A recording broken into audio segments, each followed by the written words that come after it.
It's so sad, isn't it? Poor people can't even take a day off work. It's hard to look at someone so shabby. I really feel for their son, not being able to choose his parents. Poor people should just stick together. Please, don't come near me. I arrived at my son's sports event in my work clothes. Then, one of the mom friends made a harsh comment towards me. I could feel everyone's eyes on me. Little did they know who I really was. My name is Cindy. I'm 35 years old. I live with my husband and son. Recently, we went through a big change. Due to my husband's job, we moved to the city. I had moved when we got married, but moving with a family was harder than I expected. Unpacking, setting up furniture and appliances, sorting out utilities, changing the address on my driver's license, the days just fly by. Especially tough was taking care of my son, Chester, while moving. Chester, ever so curious, tries to go off on his own. He doesn't care that it's an unfamiliar place. Hey, where are you going? To the nearby supermarket. You went there yesterday, right? What will you do without any money? Well, it's boring at home. Did you finish setting up your room? You haven't opened all the boxes yet, have you? Not yet, but do that first. Mom's heading to the school now, so have it done by the time I get back, okay? Yeah. Just once is enough for a year. I always tell you that, don't I? Today, I have to go to the elementary school for Chester's transfer process. I always try to be on time, but this morning was so hectic I ended up running to the school. As I neared the school gate, I caught my breath before entering. Walking into the staff room, more than half of the desks were empty, probably because of classes. It's been a while since I've in a staff room. Brings back memories of my school days. Feeling a bit nervous, I checked the seating chart for Chester's teacher. That's when a woman approached me. Can I help you with something? I'm looking for my son's teacher's desk. Oh, it's that one in the corner. Thank you. As I was about to head over, the woman continued. Excuse me, you're new here, right? Looking for a teacher. Do you have a child at this school? Yes, I'm Cindy. We recently moved nearby. I'm here for my son Chester's enrollment. He'll be in 4th grade. Oh, is that so? I'm Sissy. My son is also 4th grade. Maybe they'll be in the same class. Nice to meet you. Nice to meet you too. Though we exchanged greetings, I couldn't help but notice Sissy's expression. Was it my imagination? She seemed to scrutinize me from head to toe as if scoring me. Was there something on my clothes? Or a stray gray hair, perhaps? Then Sissy spoke up. By the way, did you buy that outfit at a dollar store? This? No, it's not from there. Wearing that to school, it's pitiful for your son, Chester, isn't it? He would want his mom to always look nice. I see. This was the first time someone had been so harsh with me. It was a big blow, especially since I was already exhausted. Looking closely, I noticed Sissy was dressed in high-end brands. Unfazed, she continued. There's a bathroom down the hall. Why don't you look at yourself in the mirror? You'll understand what I mean. With that, she left the staff room. I sighed with relief. Then, Chester's teacher approached me. You're Cindy, right? Yes, I'm your son's teacher. Looking forward to working with you. The teacher seemed calm and kind. Sissy you were just talking to, she's quite a character, isn't she? Unable to affirm or deny, I just laughed it off. She's the PTA president, known around here as the leader of the mom group. Is that so? Yes, she often comes to school without much reason. Seems like she's just showing off her branded clothes and bags. The teacher's troubled expression was memorable. Being a school teacher must be tough. Not only do they have to take care of students, but also handle parents. Anyway, I need to be careful around Sissy from now on, I thought to myself. The paperwork went smoothly and I headed home. The next day, I rode my bike to the nearby supermarket. Eggs were on the sale today. As I parked my bike, I unfortunately spotted Sissy getting out of a taxi. I quickly looked away, but it was too late. Sissy briskly approached me. "Oh, isn't that Cindy?"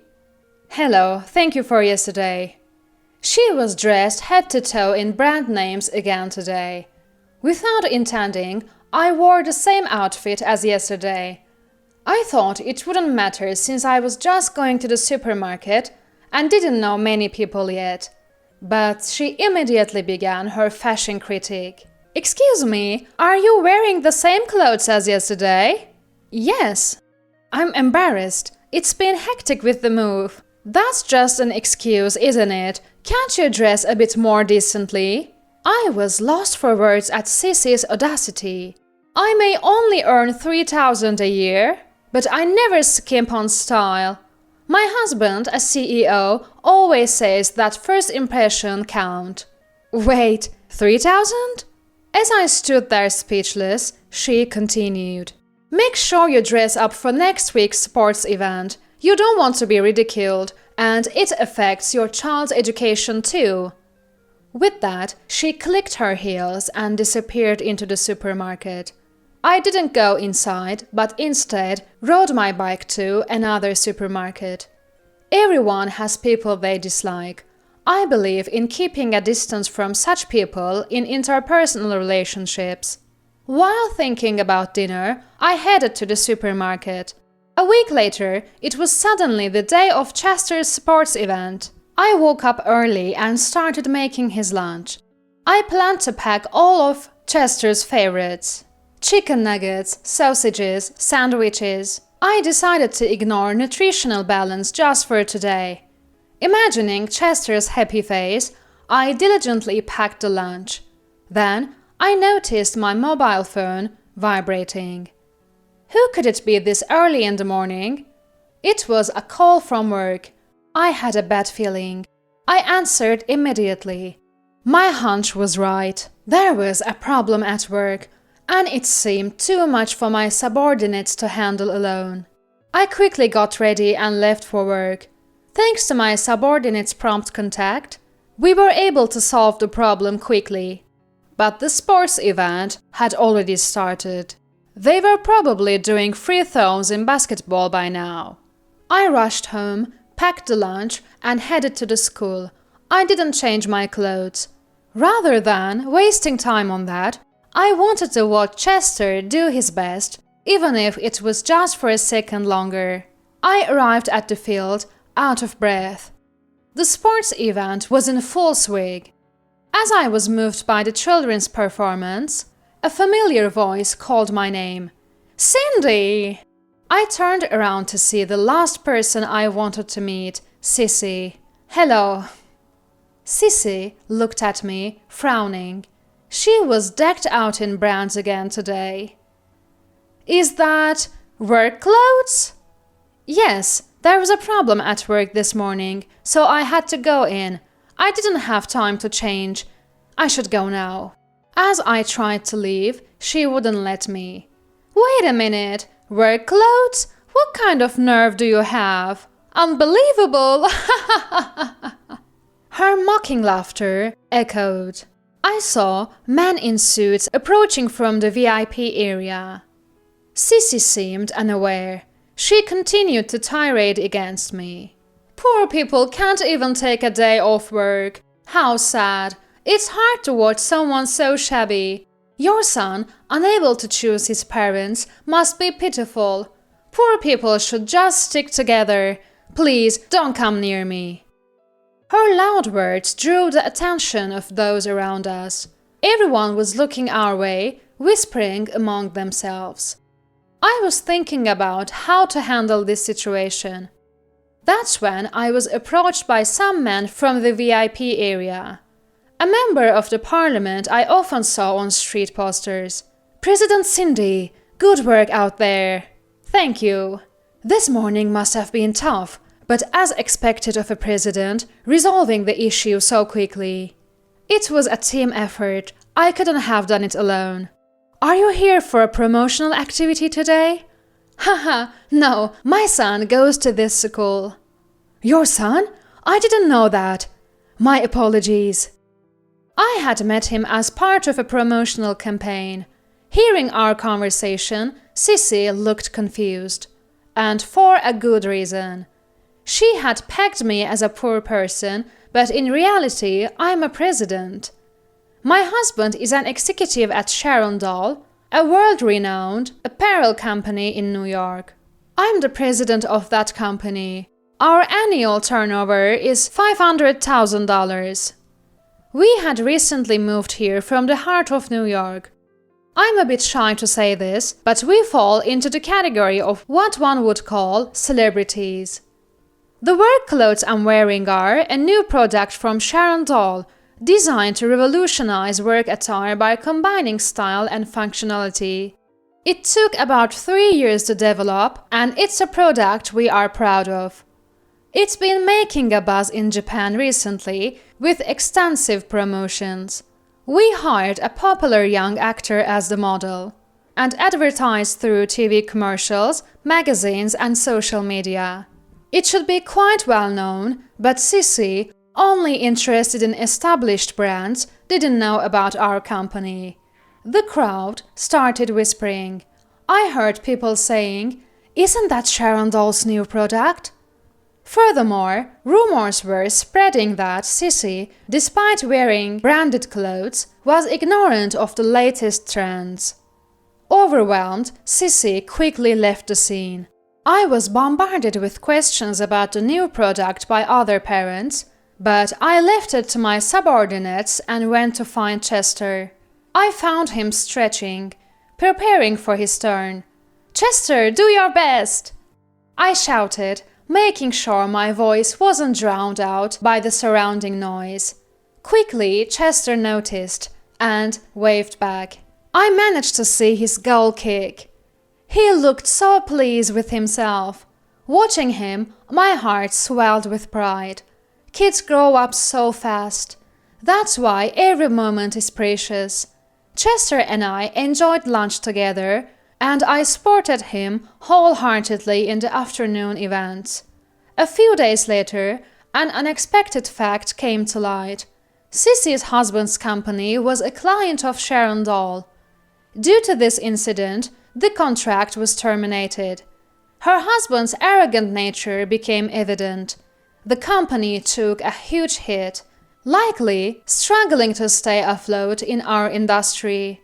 Once you get a bad reputation, it's almost impossible to recover. And Sissy's public insult to me became an issue with the education board. Someone who had heard our conversation leaked her rant. There were even videos which spread quickly on the social media.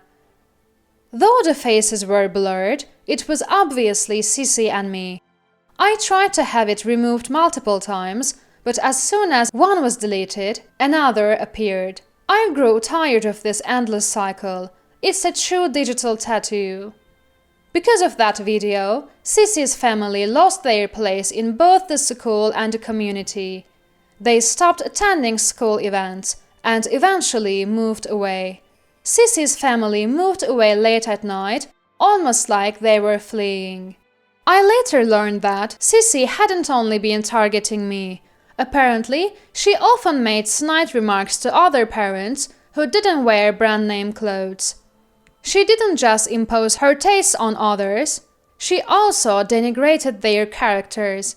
The school and other parents had been filing complaints against her. Unintentionally, we all ended up being thanked for driving the Sissy family away. Thanks to an offer from the school and support from the community, I'm now serving as a fashion advisor for parents and children. I am thrilled to be able to use my experience and knowledge. Above all, it's great to have the chance to become closer with Chester's friends and their parents.